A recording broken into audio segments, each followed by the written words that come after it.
سلام كبرات تخطاتلتي مدب سايكولوجي كم يقنيكم ازي بزعبا سنو البنا وي سايكولوجي تقام حبريتا كم اون تمرتي سقربو للچانلي نچانلي اقدمكم سابسكرايب سقبركم تينكيو قبل بي اسمسكن نچانلي حدش تزخونكم دمو سابسكرايب كم اون ابز چانل زقربوم حساباتن سرحم فيديوتاتن نابقالوت بقليلو من تخبصعو شيرن لايكن بمقبار تحبابورونن أبرتاتون كورات تخطاتلتي أبز حلفة أبز أرقوم كلتا تخطاتلت مدواتي بزعبا اتي مسارت كل ناقر زخون حساب انتاينن أو انتاون ألتاون حساباتن أب هيوتنان هيوت كالوتن زحدروا سلوان زهلوام تران كم أون كم يجرنا ألتاو حسابات أو كيدنان نسيقنان أو انتو حساباتنا معبل نزبل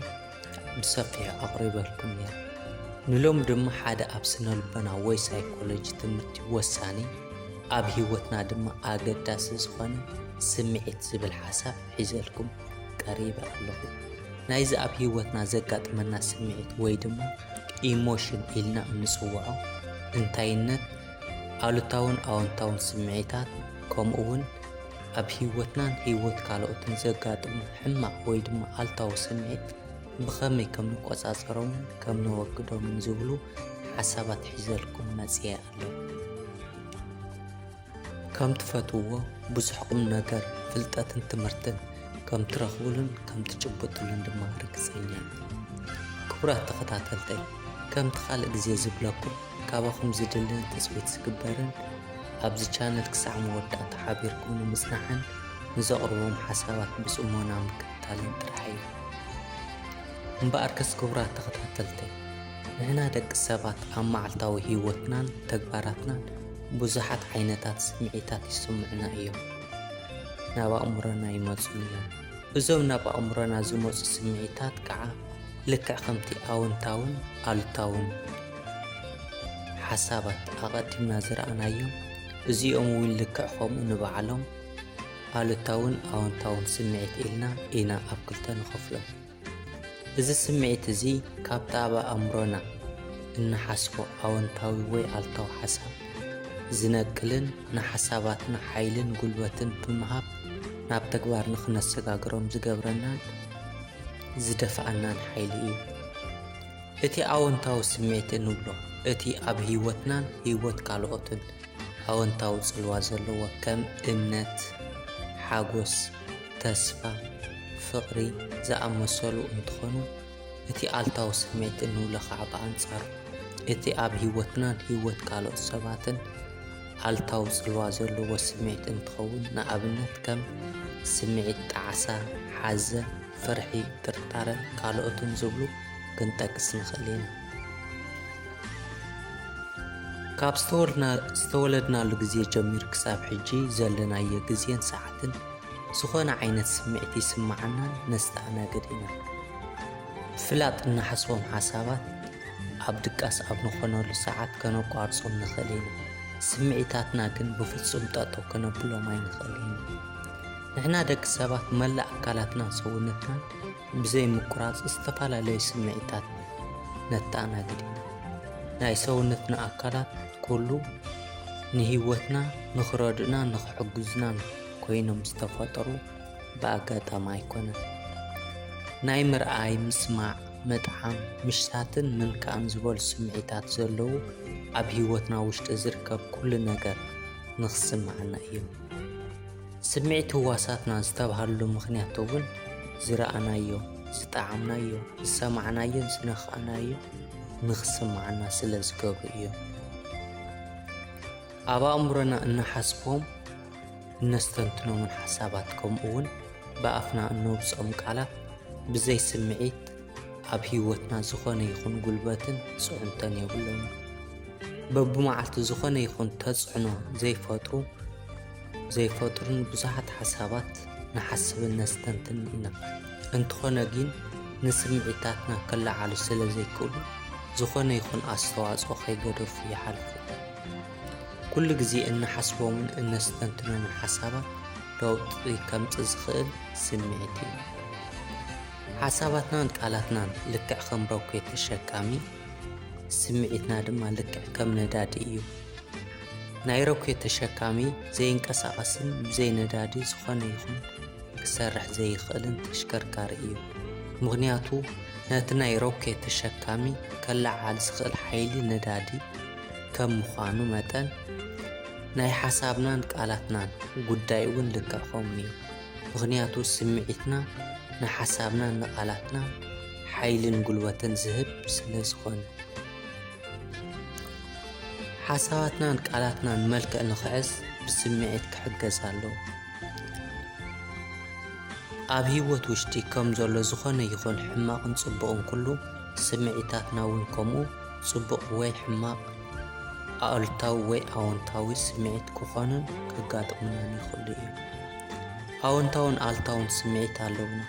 ኩሎም ኣወንታዊ ስምዒታት ዝመፁናን ዝስምዑናን ካብ ፍቕርን ካብ ሓጎስን ዝብገስ እንትኸውን ብኣንጻሩ ድማ ኩሎም ኣሉታዊ ስምዒታት ዝመፁን ዝስምዑናን ፍቕርን ሓጎስን ካብ ምስኣን ዝነቅልን ዝብገስን እዩ።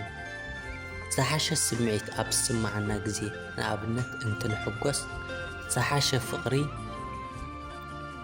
ኣብ ምሃብን ኣብ ምልጋስን ኣለና ማለት እዩ።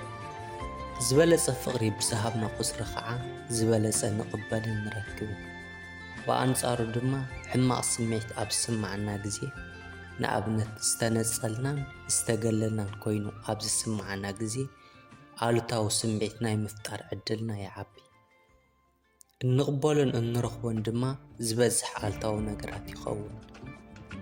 ብኣሉታዊ ነገራት ብጣዕሚ ኣብ እንናደደሉን እንበሳጨወሉን ምኽንያት ኣብ ኣሉታዊ ነገራት ውሽጢ ናይ ህይወት ኣወንታዊ ሓይሊ ዝኾነ ፍቕሪ ስለ ዘየለ እዩ። ኣብ ጽቡቕ ስምዒት ኣብ ንኾነሉ ግዜ ሓሳባትና ኩሉ ግዜ ደሓን ይኸውን። ኣብ ተመሳሳሊ ግዜ ክፉእ ሓሳብ ኣብ ናሓስበሉን ኣብ እናተኣናግደሉን ጽቡቕ ነገራት ክስምዓና ኣይክእልን። ከምኡ እውን ሕማቕ ስምዒት እንዳተሰምዐና ጽቡቕን ኣወንታውን ሓሳብ ብፍጹም ክንሓስብን ከነስተንትንን ኣይንኽእልን። ኣብ ህይወትና ውሽጢ ዘሎ ዝኾነ ይኹን ነገር ብስምዒትና እዩ ዝውሰን።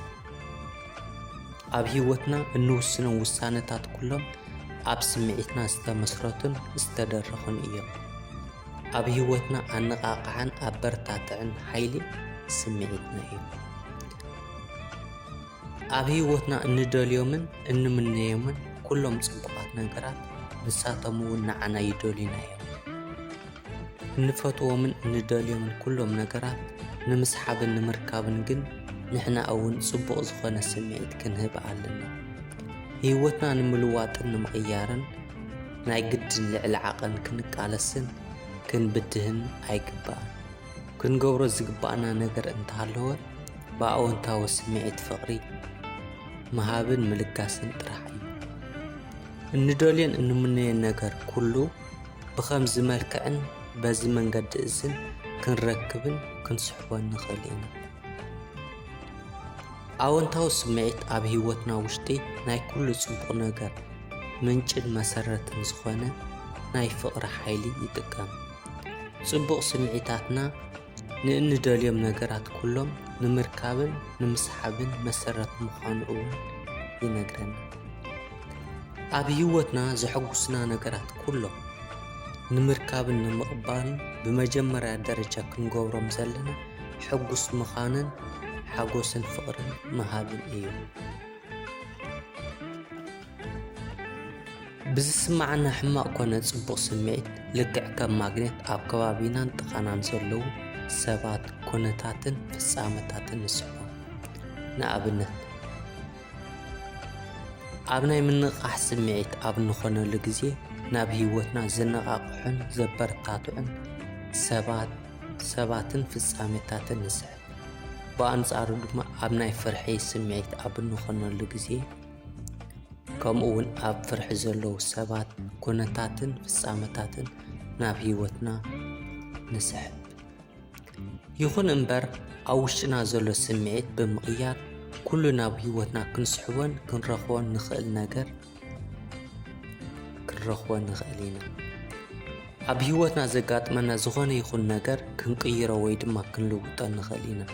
ስምዒትና ኣብ ዝኾነ ይኹን ግዜን ሰዓትን ክንቅይሮን ስለ ንኽእል ዝኾነ ነገር ንምልዋጥ ሕጂ እውን እንተኾነ ኣይረፈደን። እኹል ግዜ ኣለና። ንፈትዎን ነፍቅሮን ንምርካብ ዝኾነ ይኹን ኩነታት ናብቲ እንደልዮ ዓይነት ንምቕያር ካባና ዝድለን ትፅቢት ዝግበርን ስምዒትና ምቕያርን ምልዋጥን ጥራሕ እዩ። ብዙሓት ሰባት ስለ ኣወንታዊ ስምዒት ጉልበትን ሓይልን ብዙሕ ኣፍልጦ ስለ ዘይብሎም ስምዒታቶም ንዝተፈጠረ ነገር ብተለምዶ ምላሽን ግብረ መልስን ይህቡ። ስምዒታቶም ፈልዮምን ኣለልዮምን ተረዲኦምን ኣብ ክንዲ ምምእዛንን ናብቲ ዝደለይዎ ኣንፈት ምቕያርን ብዝተለመደ መንገዲ ክጓዓዙ ይገድፍዎ። ጽቡቕ ኩነታት እንትፍጠር ስምዒታቶም ደሓን ይኸውን። ሕማቕ ኩነታት እንትፍጠር ድማ ብኣንጻሩ ስምዒታቶም ሕማቕ ይኸውን። ስምዒታቶም ንዝተፈጠረ ነገር ፍልፍልን መሰረትን ምዃኑ ኣየስተውዕሉ። ንዝተፈጠረ ሕማቕ ነገር ብኽፍኣት ስለ ዝቕበልዎ ድማ ዝበለጸ ሕማቕ ስምዒት ስለ ዝህቡ ተወሳኺ ሕማቕ ነገራት ኣብ ህይወቶም የጋጥሞምን ይቕበሉ። በዚ ድማ ኩሉ ግዜ መውፂኢ ኣብ ዘይብሉ ዕንክሊልን ይኣትዉ። ምኽንያቱ ህይወቶም ንምቕያር ስምዒታቶም ክቕይሩ ከም ዘለዎም ኣይርድኡን። እቲ ቀንድን ኣገዳስን ጉዳይ ኣብ ህይወትካ ዝገጠመካ ሕማቕ ነገር ዘይኮነስ ነቲ ዝገጠመካ ሕማቕ ነገር እትህቦ ግብረ መልሲ እዩ። ኣብ ዝኾነ ይኹን ህሞት ስምዒታትና ክንቅይርን ክንልውጥን ስለ እንኽእል ሕድሕድ ሰከንድ ህይወትና ናይ መቐየር ኣጋጣሚ እዩ። ቅድሚ ሕጂ ተሰሚዕና ዝነበረ ስምዒት ዝኾነ ይኹን ዋጋን ትርጉምን የብሉን። ምኽንያቱ ስምዒታትና እንትንቕይር ናብ ዝተፈላለየ ዓይነት ስምዒት ስለ ንኣቱ ሕጊ ስሕበት ብቕልጡፍ ምላሽን ግብረ መልስን ይህበና። ስምዒታትና እንትንቕይር ዝሓለፈ ኩሉ ክንርስዖ ንኽእል።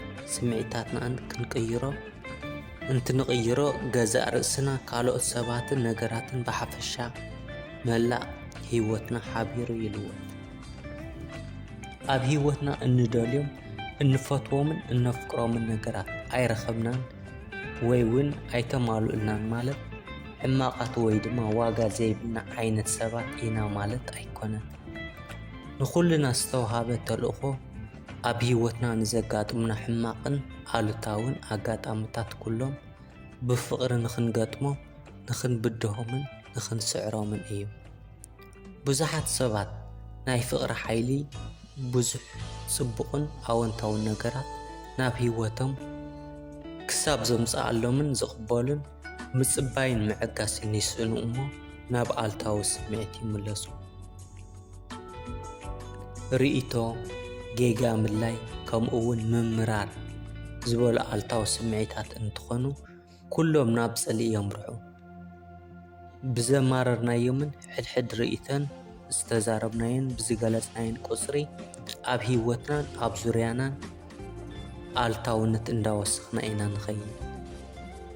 ስለ ናይ ኣየር ኩነታት፣ ስለ ናይ ትራፊክ ምጭንናቕ፣ ስለ መነባብሮና፣ ስለ እንምገቦ ምግቢ፣ ስለ ሰውነትና፣ ስለ ስራሕናን ስለ ዓማዊልና ኣድላይ ዘይኮነ ድምፂ እንትስማዓና ንእሽተይን ጉድኣት ዘይብሎም መሲሉ ክረኣየና ይኽእል።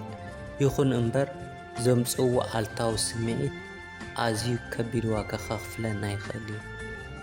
ኣሸጋሪ፣ መፍርሒ፣ ኣቐያሚ፣ ኣስጋእን ዝመሳሰሉ ቃላት ካብ ውሽጥና ከነውፅኦም ኣለና። ምኽንያቱ እዞም ቃላት እዚኦም ኣዘውቲርና እንትንጥቀመሎም ሒዘምዎም ዝመፁ ስምዒት ዝተፈላለዩ ሓይልን ጠንካራን ስለ ዝኾነ ሓንሳብ እንድሕር ኣውፂእናዮም ተመሊሶም ናብ ህይወትና መምጾም ኣይተርፍን።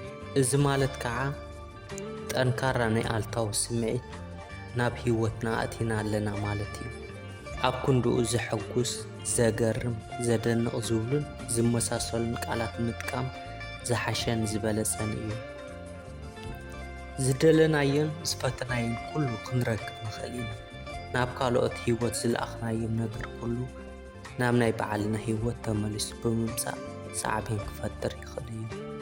ኣብ ዙርያናን ኣብ ጥቓናን ዝርከቡ ናይ ማግኔታዊ ኤሌክትሮኒክስ ጉልበት ናብ ህይወትና ኩሉ ነገር ንስሕበሉን ንቕበለሉን እዩ። እዚ ጉልበት ኣወንታዊ ወይ ኣልታዊ ምዃኑ ዝውስኖ ስምዒት ጥራይ እዩ። ከም ኣወንታዊ ሓሳብ ኣወንታዊ ስምዒት እውን ክንለማመዶ ክንመሃሮን ብኸይዲ ከነማዕብሎን ንኽእል ኢና። ስለ ስምዒታትና ካብ ዘለና ንቕሓት ዝተለዓለ ኣወንታዊ ስምዒትና ዝወረደ ኮይኑ እንትስማዓና ሽዑ ንሽዑ ተረዲእና ናብ ዝነበሮ ስምዒት ምምላስ ይከኣል እዩ። ኣብ ህይወትና ዝርከብ ዝኾነ ይኹን ነገር ስምዒትና ብምልዋጥ ክንቅይሮን ክንልውጦን ንኽእል ኢና። ይኹን እምበር ስምዒትና ብምልዋጥ ኣብ እንፍትነሉ ግዜ ካብ ውሽጢ ንምውፃእ እንቃለሰሉ ዝኾነ ይኹን ነገር ክህሉ የብሉን። ፍቕሪ እንትንውስኽን እንትንልግስን ኣልታዊ ስምዒት ብቐሊሉ ክውገድ ይኽእል እዩ። ኣብ ህይወትና ዘሎ ኩሉ ኣልታዊ ስምዒት ተሓዊሱ ነናይ በዓሉ ዝኾነ ዝሰማማዕ ቦታ ኣለዎ። ኣልታዊ ስምዒት እንተዘይህሉን እንተዘይጋጥመና ነይሩ ናይ ጽቡቕን ኣወንታውን ስምዒት ጣዕምን መቓረትን ክንርድኦን ክንፈልጦን ኣይምኽኣልናን ነርና። ኩሉ ግዜ ሓደ ዓይነት ስምዒት ጥራሕ ክስምዓና ነይሩ። ሕጉስ ምዃን፣ ምንቕቓሕ፣ ደስታን ካልኦት ባህታን ሓጎስን ዝፈጥሩ ዝተፈላለዩ ስምዒታት ዘለዎም ትኽክለኛ ጣዕሚ ንምርዳእን ንምፍላጥን ኣይምኽኣልናን ነርና። ብሓዘንና መሰረት ጌርና ኢና ናይ ደስታን ሓጎስን መንነትን ጣዕምን ክንርዳእን ክንፈልጥን ንኽእል። ኣልታውን ሕማቕን ዝኾኑ ስምዒታት ሙሉእ ብምሉእ ምጥፋእ ኣይከኣልን። ምኽንያቱ ሓደ ኣካል ናይ ህይወትና ስለ ዝኾኑን ብዘይብኦም ድማ ኣወንታውን ጽቡቕ ስምዒታትን ክንፈልጥን ከነስተማቕርን ስለ ዘይንኽእል። ሕማቕ ስምዒት ስለ ዝተሰማዕና ነማርር እንድሕር ደኣ ኮይንና ንኣልታዊ ስምዒት ሓይልን ጉልበትን ኢና ንውስኸሎም ዘለና። ውፅኢቱ ድማ ሕማቕ ውፅኢት ብምብኣስ ናብ ደገ ብምልኣኽን ናብ ኣልታውነት መጠን ክውስኽ ይገብር።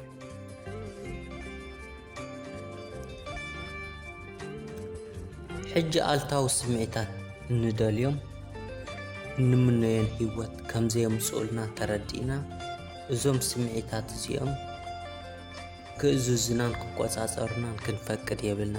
ስለ ስምዒታትና ጎይታ ባዕልና ኢና። ኣብ ውሽጥና ሕማቕ ስምዒት እንትስማዓና ካብ ውሽጥና ክንኣልዮን ክነወግዶን ሓደ መንገዲ ነቲ ዝስማዓና ስምዒት ኣቕልል ኣቢልና ብምርኣይን ብምምልካትን እዩ። ኣብ ውሽጥና ዘለዉ ናይ ሓሳብ ስምዒት ሓይሊ፣ ጽባቐን ብርሃንን ዓለም ብዓይኒ ዘይረኣዩ ዋላ እኳ እንተኾኑ ዘለዎም ሓይልን ጉልበትን ግን ኣዝዩ ዓብዪ እዩ። ህይወትና ፍትሕ ዝበለት ክትከውን ኣለዋ። ፍትሕ ዝበለት እንትትኸውን ጽቡቕ ስምዒት ይስማዓና። እንረኽቦምን ዘጋጥሙናን ስምዒት ኩሎም ዓበይትን ዘገርምን ይኾኑ። ህይወትና ኣምሪርናን ኣኽቢዳን እንትንሕዛ ኸዓ ዝመረሩን ዝሓመቑን ነገራት ኣብ ህይወትና የጋጥሙና። ኣምሪርናን ኣካቢዳን እንሕዞ ነገር ኩሉ ግዜ እንዳማረርና እንነብሮ ህይወት ይፈጥረልና። ኣብ ህይወትና ናይ ምውሳን ስልጣን ኣለና። በዚ መሰረት ድማ ህይወት በቲ እንደልዮን ዝመረጽናየን መንገዲ ብምእዛዝን ብምቕያርን ክንጥቀመሎም ንኽእል ኢና።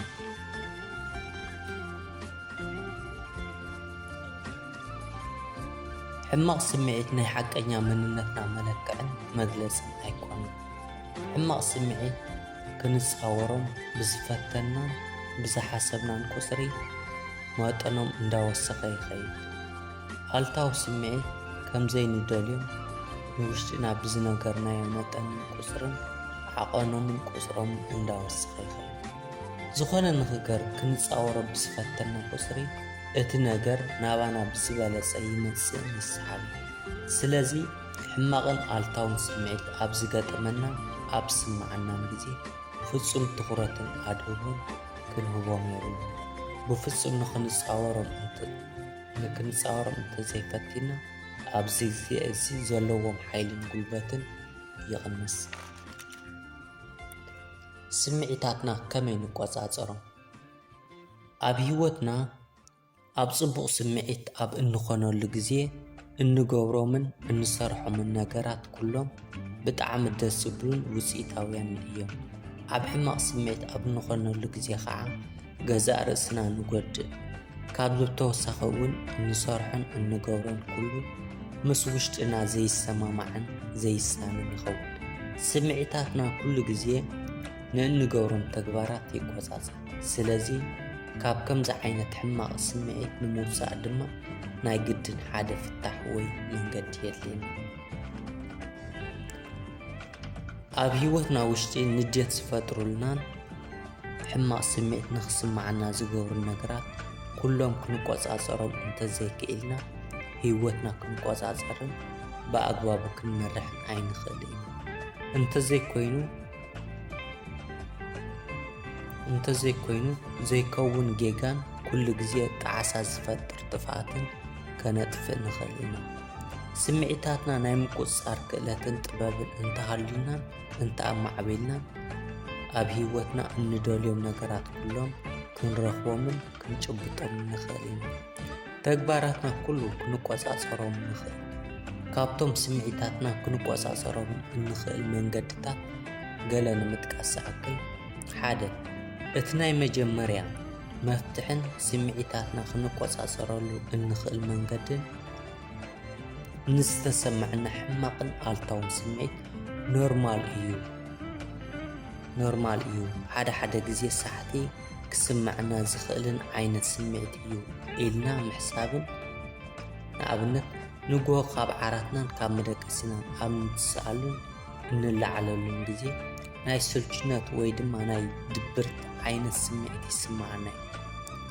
እንታይ ዓይነት ሕማቕ ስምዒት እዩ እዚ? ስለምንታይ ግን ከምዚ ዓይነት ስምዒት ይስማዓኒ ኢልና ምሕሳብን ምጭናቕን እንተጀሚርና ኣእምሮና ብዙሓት ኣጉል ምኽንያታት ክህበና ይኽእል እዩ። ምኽንያቱ ኣእምሮና ንባዕሉ ዝተፈጠረ ንዝተፈላለዩ ዝስምዑና ስምዒታትን ምኽንያታትን መበገስታት ንምድላው ስለ ዝኾነ ከምዚ ዓይነት ስምዒት እንትስማዓና ጥጡሕ ባይታ ኢና ንፈጥረሉ። ስለዚ ሓደ ግዜ ብጣዕሚ ሕማቕ ስምዒት እንትስማዓናን እንትስልችወናን ኖርማል እዩ ኢልና ክንሓስብን ክንቅበሎን ኣለና። ስለዚ ሕማቕ ስምዒት ሓደ ግዜ ልክዕ ከም ጽላሎት እዩ ደድሕሬና ዝስዕበና ዝከታተለና። ስለዚ ኖርማል እዩ ኢልና እንትንሓስብን እንትንቕበሎን ንሱ እውን ንዓና ካብ ምኽታል ይሓድግ። ሎማዓንቲ ሕማቕ ስምዒት ይስማዓና ኣሎ፣ ግን ፀገም የብሉን፣ ኖርማል እዩ፣ ንግዚኡ ይስማዓኒ ዘሎ እምበር ክሓልፍ እዩ ክንብል ኣለና። ኮይኑ ግን እዚ ዓይነትን ሕማቕን ኣልታውን ስምዒት ብቐፃልን ብተኸታታልን መሊሱን ደጋጊሙን ዝስማዓናን ዝመፀናን እንትኾይኑ ኣብ ሓደ መዓልቲ ወፃእ ንብዙሕ ግዜ ምስ ዝመፀናን ዝስማዓናን ግን ግቡእ ዝኾነ መፍትሒ ክንገብረሉ ኣለና። ዝስማዓና ስምዒት ንምሕባእን ንምሽፋንን ክንፍትን የብልና። ንኣብነት እቲ ዝስማዓና ሕማቕ ስምዒት ሓደ ግዜ ወይ ሰዓት ጥራሕ ዝመፀናን ዝስማዓናን እንትኾይኑ ኖርማል እዩ ኢልና ኢና ክንኣምኖን ክንቅበሎን ዘለና። እንትኾነ ግን እዚ ሕማቕ ስምዒት እዚ ዝደጋገምን መሊሱ ብተኸታታሊ ዝስማዓናን እንትኾይኑ ክንሓብኦን ክንክውሎን የብልና። ብዛሓባእናየን ብዝኸወልናየን ቁፅሪ ግቡእ ብዘይኮነ መንገዲ ኣብ ህይወትና ክግለፅን ንደገ ክወፅን ይኽእል እዩ። ስለዚ እቲ ዝሓሸን ዝቐለለን መንገዲ ካብ ምግናን ንላዕሊ እንታይ እዩ ዝተሰማዓኒ ብምባል ሓንሳብ ኮፍ ብምባል ምሕሳብ። ሓደ ግዜ ግን ንሕና ካብቲ ዝስማዓና ስምዒት ንምህዳም ዝፈተና ቁፅሪ ንሱ ድማ ደድሕሬና ክስዕበና ክኽተለናን ይኽእል። እቲ ሳልሳይ መፍትሕን ክፉእ ወይ ድማ ኣልታዊ ስምዒት ክንቆጻጸረሉ እንኽእል መንገድን እቲ ዝስማዓና ሕማቕ ወይ ድማ ኣልታዊ ስምዒት እንታይ ከም ዝኾነን ካበይ ከም ዝብገስን ከም ዝነቅልን ፈሊና ክንፈልጦ ክንርድኦን ከነለልየን ኣለና። እንታይ ይስማዓኒ ዘሎ ስምዒት? ንዴት ድዩ? ሓዘን ድዩ? ወይስ ጣዕሳ? ብምባል ፈሊና ብምውፃእን ምልላይን ካብዚ ምውቕፃን ንምንታይ ወይ ስለምንታይ እዚ ዓይነት ስምዒት ክስማዓኒ ጀሚሩ ብምባል ምዝርዛር ወይ ምጥቃስ። ሓደ ግዜ እቶም ዝስምዑና ስምዒታት ኣብ ወረቐት እንትንፅሕፎምን ፈሊና እንትነውፅኦምን ቅልል ዝበለ ስምዒት ይስማዓና። ስለዚ ዝተሰምዐና ናብ ኣእምሮና ዝመፀናን ሕማቕ ስምዒት ፈሊናን ኣለሊና ምስ ፈለጥና ምኽንያቱ መወገሲኡን መንቀሊኡን እንተፈሊጥና ናብቲ መፍትሒ ብቐሊሉ ክንኣቱ ንኽእል ኢና። ምኽንያቱን ሽግሩን ብዝፈለጥናየን ብዝተረዳእናየን መጠን ናብቲ መፍትሒ መንገዲ ኣዝና ዝቐረብና ንኸውን። እዚ ዝተሰምዐና ሕማቕ ስምዒት ናይ ምዝርዛርን ፈሊኻ ምፍላጥን ዕላማ ስለ ባዕልና ሕማቕ ክንሓስብን ንክንፈርድን ዘይኮነስ እቲ ስምዒት ብምፍላጥ መፍትሒ ንምርካብ ዝዓለመ እዩ። ፀባይናን ባህሪናን ንምፍላጥን ዝስማዓና ስምዒት ንምልላይን እቲ ዝተፈጠረ ነገር ንምርዳእን ዝዓለመ እዩ። እቲ ራብዓይ ስምዒታትና ክንቆፃፀረሉ እንኽእል መንገዲ ናብ ሕማቕ ስምዒት ውሽጢ ዘእተወና ምኽንያት ፈሊጥና እቲ ቀፃሊ እንገብሮ ነገር ስምዒት ናይ ምቕያርን ምልዋጥን ጥበብን መንገድን ምልምማድን ምምዕባልን እዩ። ካብዚ ብተወሳኺ እውን ካብቲ ስምዒት ንሱ ንምውፃእ ናብ ተግባር ምእታው። ንኣብነት ብጣዕሚ እንቐርቦም ሰባት ኣዕርኽትና ወይ ቤተሰብና ስለ እቲ ጉዳይ ምስኦም ምምኻርን ምዝራብን ብሓፈሻ ሓሳብን ምኽርን ምሕታት። ነቲ ዝገጠመና ነገር ኣቕልል ኣቢልናን ነፃን ግልፅን ብዝኾነ መንገድን ምዝራብ። ብዙሕ ግዜ እቲ ዝገጠመና ወይ ድማ ዝተሰማዓና ስምዒት እንትነካፍሎምን እንትነማኽሮምን ንዓና ከቢድን መፍትሒ ዘይብሉን መሲሉ ዝረኣየና ዝነበረ ንዓኣቶም ግን ኣዝዩ ቀሊል ክኸውን ይኽእል እዩ። ካልእ መፍትሒ ከዓ ኣብ እንጭነቐሉን ሕማቕ ስምዒት ኣብ ዝስማዓናን ግዜ ንበይንና ኣብ ፅሙዋ ዘለዎን ዝዓሰሎን ቦታ ኮፍ ምባል ወይ እውን ቅልል ዝበለ ናይ እግሪ ጉዕዞ ምግባር ኣእምሮና ቅልል ክብለናን ክፈኽሰናን ይገብር። እዚ ሜላ እዚ ሓድሽ ሓሳብ ንምሕሳብ ካብቲ ሕማቕ ስምዒት ንምውፃእ ከምኡ እውን ብዙሕ ናይ ፈጠራ ሓሳብ ናብ ኣእምሮና ንኽመፅእ ይሕግዘና። ካብዚ ብተወሳኺ ከዓ መንፈሳዊ ዝኾኑ መንፈስ ዘህድሱን ዘነቓቕሑን ሓሳባት ምስማዕን ምድማፅን። እቲ ናይ መወዳእታ ስምዒትና ክንቆፃፀረሉ እንኽእል መንገዲ ውዕለትና ክኸፍሉ ንዘይክእሉ ሰባት ውዕለታ መውዓል። እዚ ማለት ንሕና ዝኾነ ነገር ጌርናሎም ንሶም ኣብ ክንዲ እቲ ዝገበርናሎም ፅቡቕ ነገርን ዝወዓልናሎም ውዕለታ ዝኾነ ይኹን ነገር ክገብሩልናን ክምልሱልናን ንዘይክእሉ ሰባት ውዕለታ መውዓል ማለት ኣእምሮና ዓብዪ ዕረፍቲ ሰላምን ቅሳነትን ክረክብ ዝገብርን ካብ ሕማቕ ኣልታዊ ስምዒት ዘውፅእን መንገዲ እዩ። ንኣብነት ብጣዕሚ ንዝተሸገረን ውዕለት ክምልስ ንዘይክእልን ሰብ ምሕጋዝ ክኸውን ይኽእል። ኣብዚ ግዜ እዚ ካብቲ ሰብ ናባና ኣዝዮም ፖዘቲቭ ኢነርጂታት ይመሓላለፉ፣ ካብ ሕማቕ ስምዒት እውን ከውፃና ይኽእል። ካብዚ ብተወሳኺ ሓደ ናይ መወዳእታ መፍትሒ መንገዲ ኣሎ። ንሱ ድማ ነቲ ዝተሰምዐና ሕማቕ ስምዒት ዝቕይሩ ሓሳባት ምሕሳብ። ከም ንፈልጦ ናይ ዝኾነ ይኹን ሕማቕ ስምዒት መበገሲ ሓሳብ እዩ። ከምቲ ዝኾነ ተግባር ንምፍፃም መጀመርያ እቲ ነገር ክስማዓና ዘለዎ ከምኡ እውን ናይ ዝኾነ ስምዒት መበገሲ ድማ ሓሳብ እዩ። ስለዚ ስምዒታና ምቕያር እንትንሓስብ ብመጀመርያ ሓሳባትና ክንቅየር ኣለና።